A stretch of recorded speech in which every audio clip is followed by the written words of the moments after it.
and you are on the lifeboat. People, as you have probably heard, because I mentioned it a moment ago, our man behind the glass, Mr. Mark Wages, is going to be out again this evening. Breaks my heart because he is going through it again, people. He has kind of been fighting this thing, on and off now for a while. He is just he's going through it. He's having some health issues, and he's got another really high fever. And for that reason, we're going to toss some thoughts and prayers his way. Let me get this thing squared away here. What do we got? We're going to get some thoughts and prayers out to him, and hopefully, Mark will start to feel better quickly, and we will see him back and in fighting condition tomorrow. That's the hope. Charlie Mullins, good to see you. People, I'll tell you what.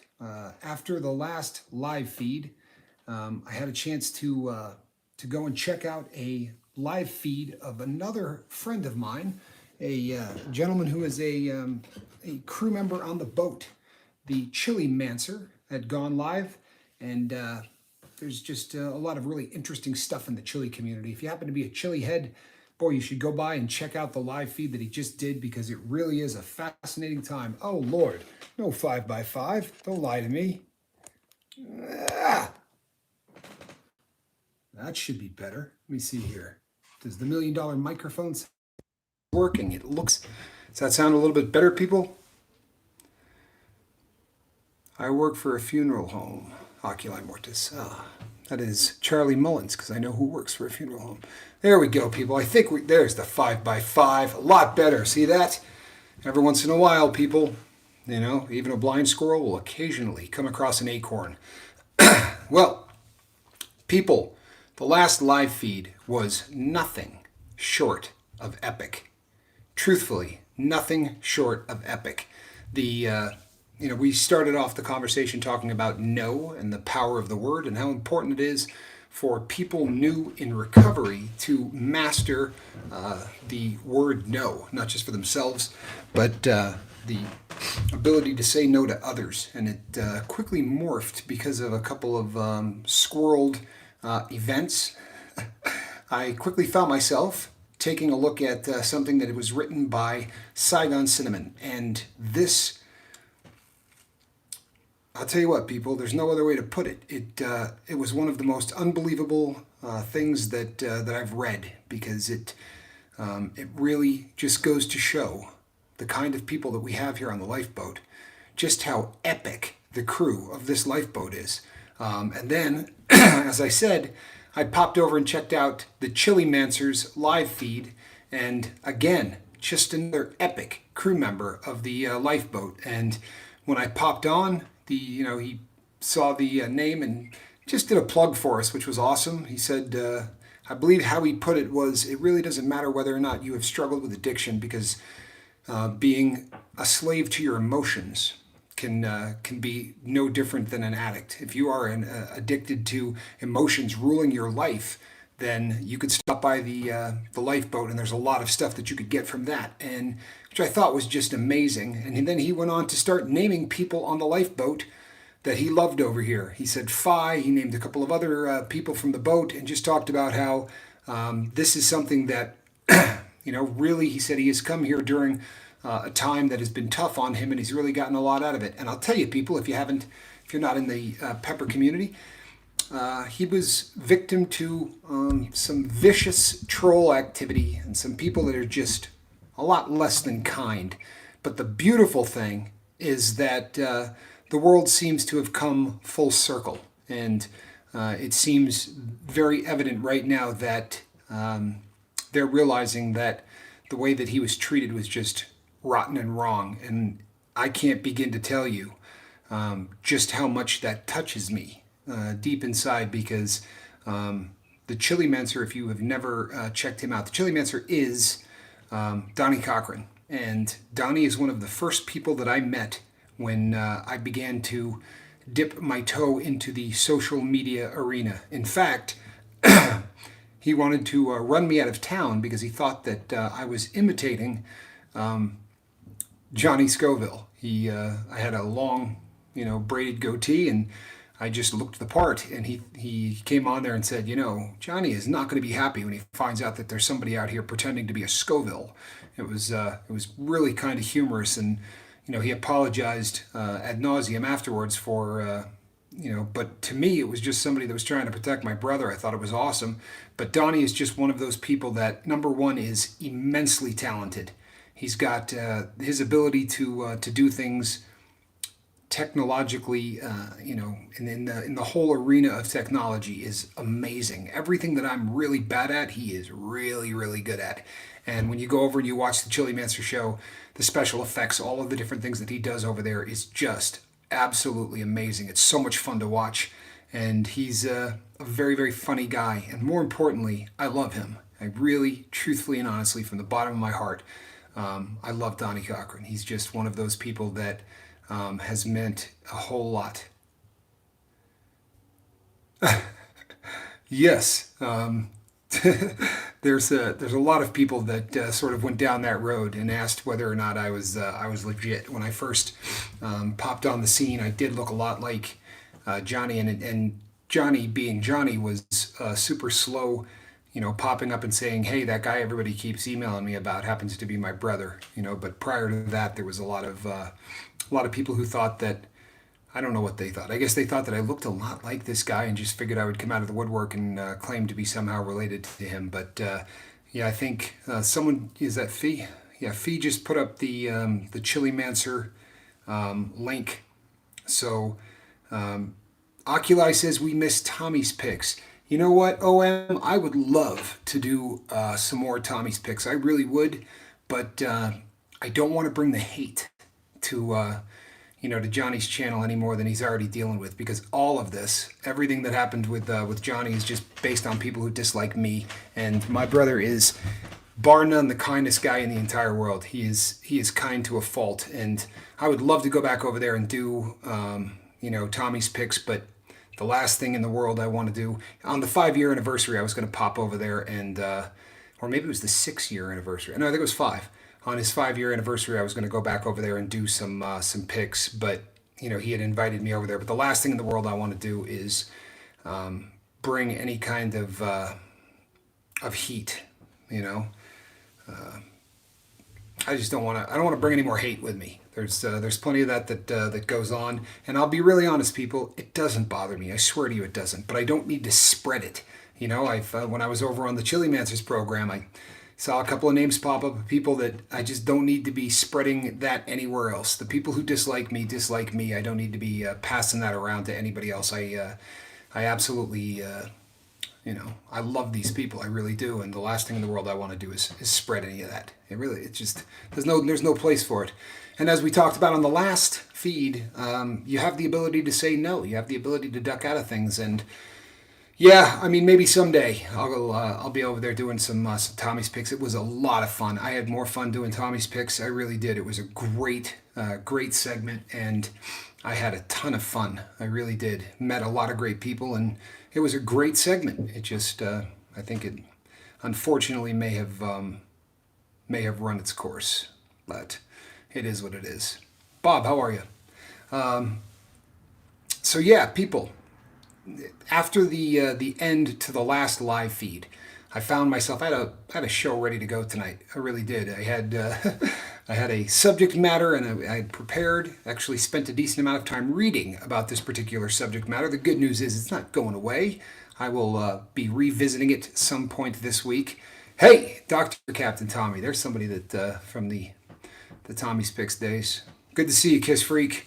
But Andrea, good to see you. Andrea, my daughter is trying to wrestle me for your artwork. If you ever see Cedar in here, make sure that you say hi. She is absolutely, literally trying to wrestle me for that. So, but I had this entire thing ready to go for this evening, and it was something that somebody had requested. It'll go on later this week. It's something that we're going to talk about because it's something that affects so many people. However, the end of the last live feed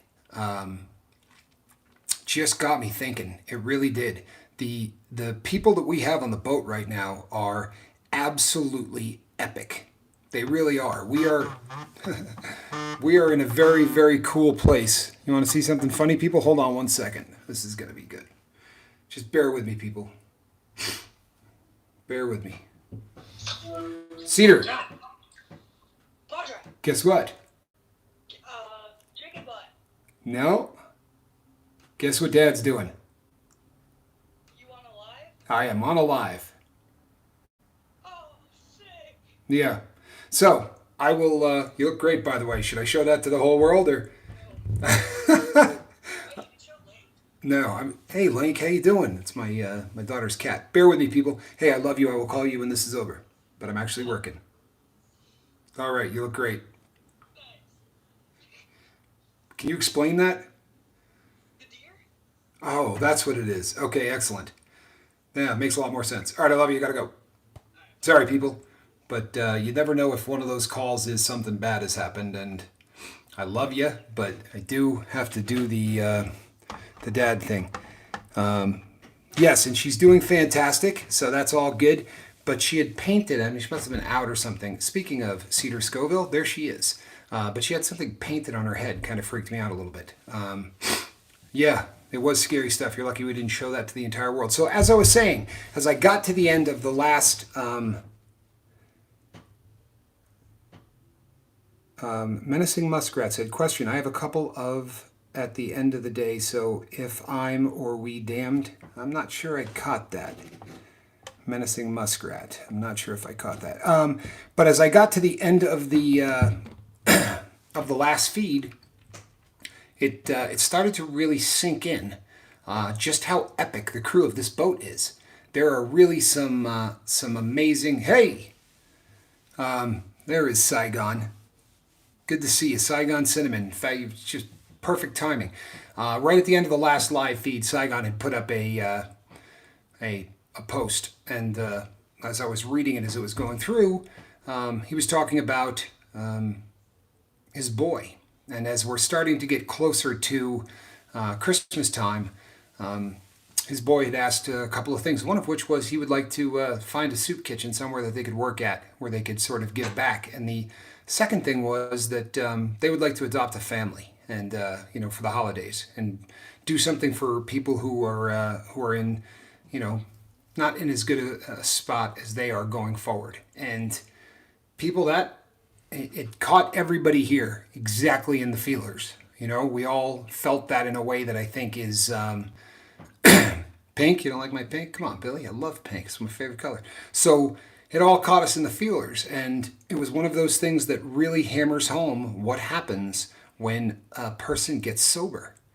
When somebody gets sober, the effects and that ripples down to is just absolutely amazing. And it was such a great example right there in real time for people to see exactly what happens when somebody gets off of opiates, as an example, because Saigon and I share the same addiction. And I can't speak to his. I mean, I know a little bit about his background, and I know he spent an awful lot of money in a very short period of time, which most of us who get addicted to opiates do. But I can tell you from mine that opiates destroy families and they destroy children. I'm blessed that the situation in my life was such that I wasn't there. I mean, honestly, my son, fortunately, when I got divorced, my son went with his mom, and my daughter was a baby. So I wasn't there to destroy them. And I just, after getting sober, sort of relinked back up with my daughter. My son has endured me, and it really has. But to see the effect of a sober father on a son right here on the boat in live, is just one of those things that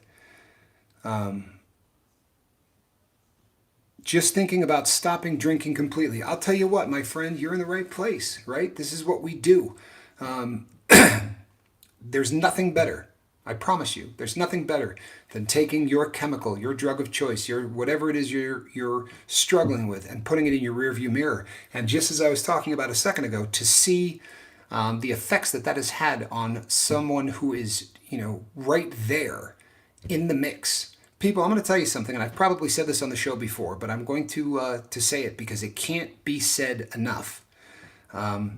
He said, I was taking 20 to 30 Roxy 30s every day. And oh my God. And Opanas. And being a field trip dad and school chaperone. Opanas, people, if you don't know, those are dilaudid, time released. They have taken them off the market. They found that there was no reason to manufacture that pill in the first place. But Opana is gone, and it was a ridiculous substance. If you know, a lot of people know what dilaudid is, but this was dilaudid is to Opana what Percodan is to OxyContin. So it was just the drug hydromorphone. Hydromorphone?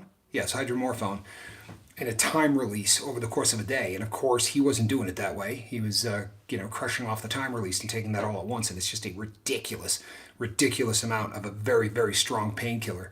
But as I was saying, I've said this before and I'm going to say it again. It's something that needs to be said all the time. If I said to you, how do you think America figures out how many prisons to build? How do you know that in 2028 we're going to need X number of beds to accommodate all of the people that we're going to arrest? Crazy, right? I mean, you just can't go out and build, say, 40,000 beds and hope that that's going to be good, or build 2,000 beds and think that'll be enough. You have to have some kind of a model, some kind of a mathematical equation to figure out how many beds you need and how many prison cells you need to accommodate all of the individuals who you are going to incarcerate over the course of the next X period of time. The way that works,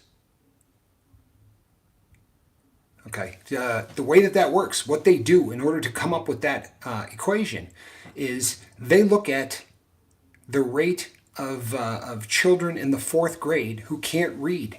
They take illiteracy rates from the fourth grade, and that will tell them how many beds they need to build for when that class is going to be hitting 18, 19, 20, 21, and 22.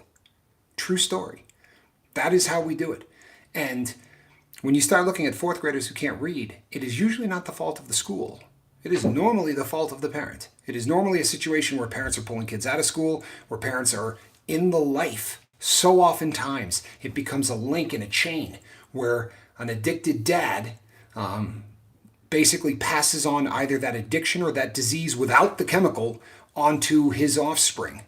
And when you see somebody break out of that life and not just have a child who's reading in the fourth grade, but to have a child who has a heart for caring and has a heart for love and that kind of compassion in a child, that doesn't magically happen.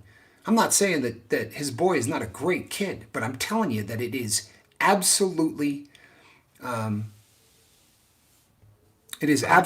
of those things that he got from his dad. That is one of those things that dad taught him. That's beautiful. That is a man who beat opiate addiction, and I'm talking about a serious opiate addiction. You're doing that many Roxys on a daily basis, people. The amount of drugs that Saigon was doing is staggering. But to put that in your rearview mirror, and not just put it in your rearview mirror, to become a Father of the Year material, that the proof is in the pudding. It's right there. His son is the proof of this. And this isn't the first go around, people. This is just the first time where I really feel like beating my chest and screaming his name as loud as I can. But this has happened before. If you remember, if you've been on the boat a while, you probably remember a period of time where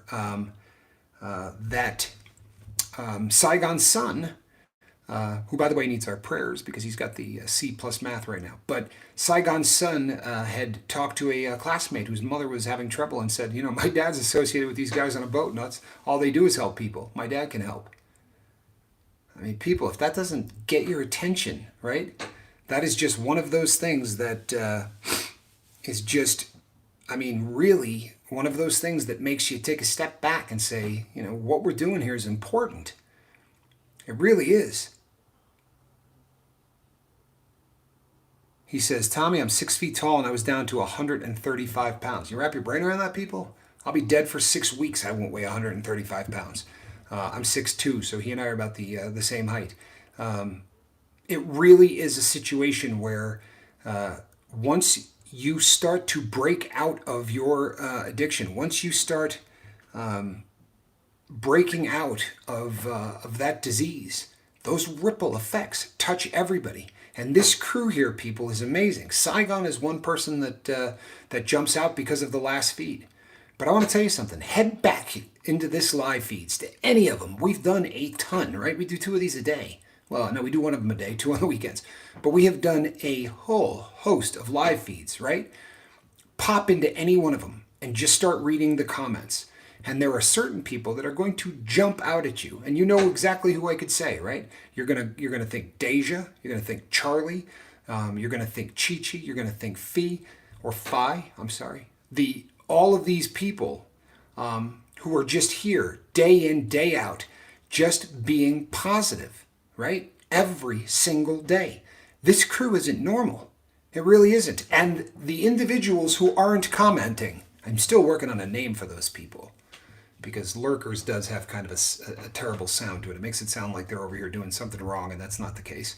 But for the individuals who don't feel compelled to comment, and think of how many there are, because at the end of this live feed, people, we're going to see somewhere in the vicinity of 70 to 90 views, right? That's what happens every day, right? Every day when we do one of these live feeds, low end 60, high end 90, we're going to see right immediately after the feed is done. That's about who is going to stop in and at least spend a little time with us during the live feed. However, within the next couple of days, those numbers are going to go up by a couple of hundred. Now, those people they're not here commenting. They're just here watching. So they are the watchers. How would that be? That's not bad. OM, can I get a thumbs up on that? How about the watchers? For those people that are just watching, right, what is going on here, they are being affected every day by what it is that you people are doing. They are being affected by all of the positive energy that is going on here. And folks, again, I just left a live feed of a really close friend of mine, and to see, here you go. There is a person that says, "I don't comment much, but I'm here regularly." Well, God bless you, man. We're happy you're here. There are a ton of people who just watch, and we're here for you. You know, if you're just watching, if you find yourself having one of those days, Roman, pop in and say, "Hey, I'm having one of those days." And you're going to find that everybody here is going to do everything within their power to make sure that you feel welcome, that you feel safe, and that you'll be in a position to talk about what you have going on in your life, so that fighting this, because this is a fight, people. Every day it is a fight. Ahoy to you too, my friend. And a moment ago, Saigon left a message that said, that's why this is so exciting. Watchers, observers, I like both of those. I can go with either of those. Watchers, observers. Observers is probably better. Even watchers sounds a little creepy. It's like that's got that Fox Mulder kind of sound to it.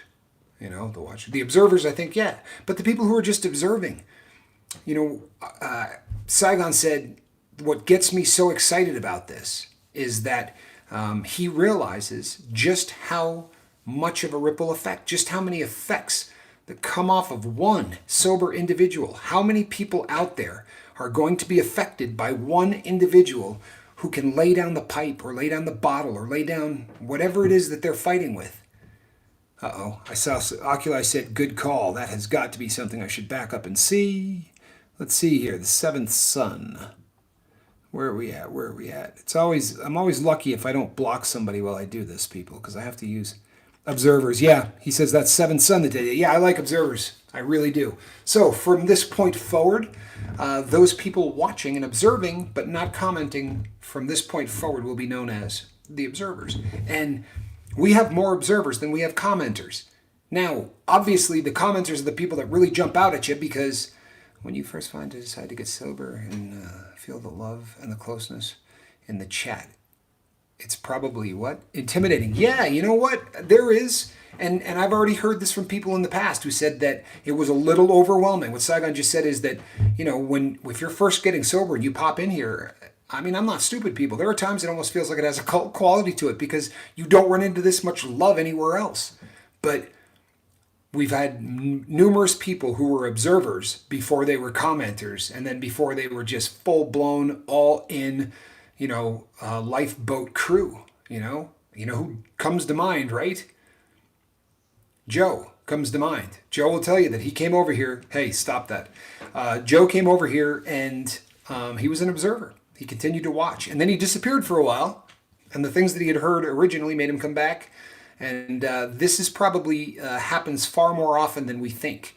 And recently, I've started to, because of the size of the boat, right? We're over 1,890 people now on the boat. And because of that, I've gotten to the point now where I have to say,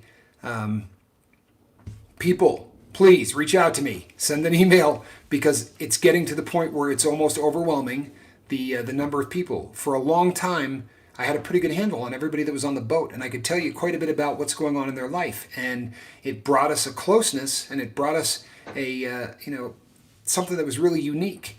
And between myself and Mark, we probably knew everybody because a large part of the lifeboat are people that were with Mark on Wages World for a long time. So Mark knew a lot of these people from Jump Street.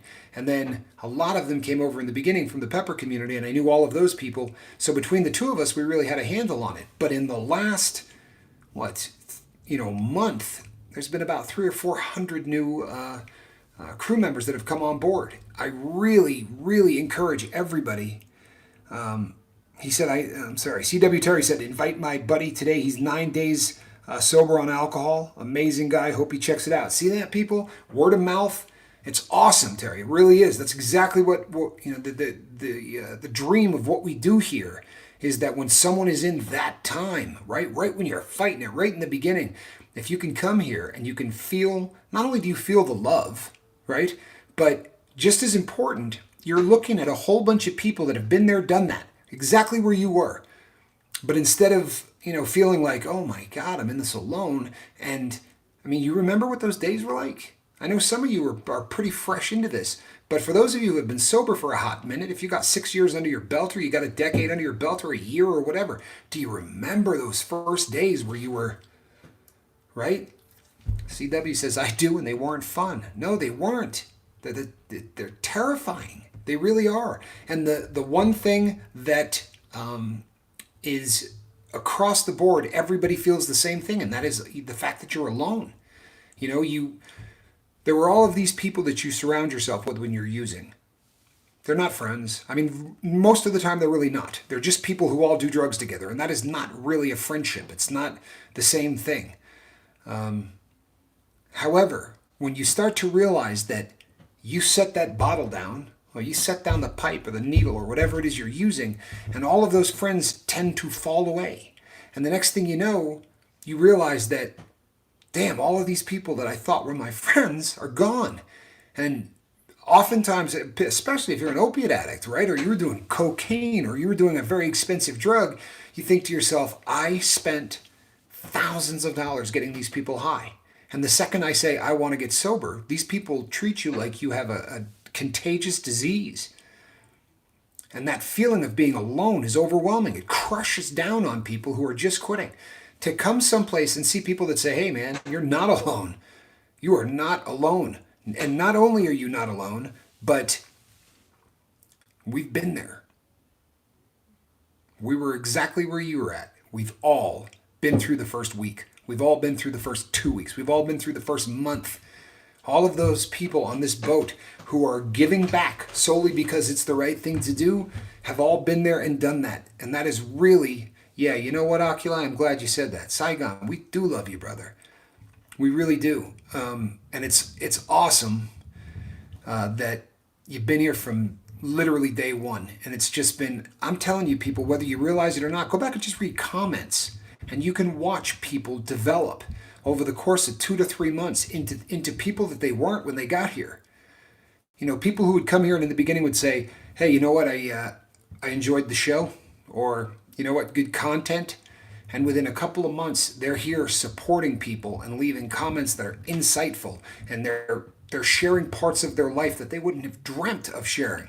And they're not doing it because in most cases, it's not that you got to get it out of your system. It's that you know that by telling your story, you're helping somebody else fight the good fight, right? Again, please, people, get over to our Facebook page, right? Get over to the Safe Harbor on Facebook and read what was written by one of our newest crew members. Because when you see what was written over there by C.W. Terry, it's people, he bled on the page, right? It's like when Rampage did his goodbye letter. These are individuals that literally are opening up and just letting their soul spill out for the world to see. And that's absolutely amazing. Oh, I am the noise opera. This is a friend from way back. It's good to see you, my brother. I'm glad that you're here. We really are, everybody. It's good to have you here, brother. I'm glad you're back. Truthfully, truth be told, it says, "See you fine folks later. You have a great night, my friend. Thank you for coming by the lifeboat. Really appreciate you." It is a humbling experience, and Mark will back me up on this. It is a humbling experience to be on this side of this. It's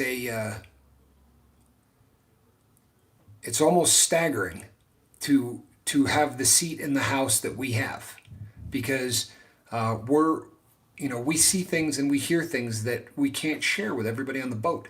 There are individuals who send us emails who do so not wanting those emails to be shared with the world. And some of these are observers. We get a ton of emails from observers. Yeah, you're welcome, my brother. Noise Opera, thank you. We get tons of emails from observers who aren't ready necessarily to jump in, you know, but they're here and they're learning and they're thinking and they're seeing what you people are doing, and that's the inspiration, right? It is not what I say, and it's not what Mark says. Hey, God bless you too, man. I appreciate that. It's not it's not what we do from the front of the room. It's not what we do from behind the camera that makes this unique, and that probably makes it more intense and more humbling.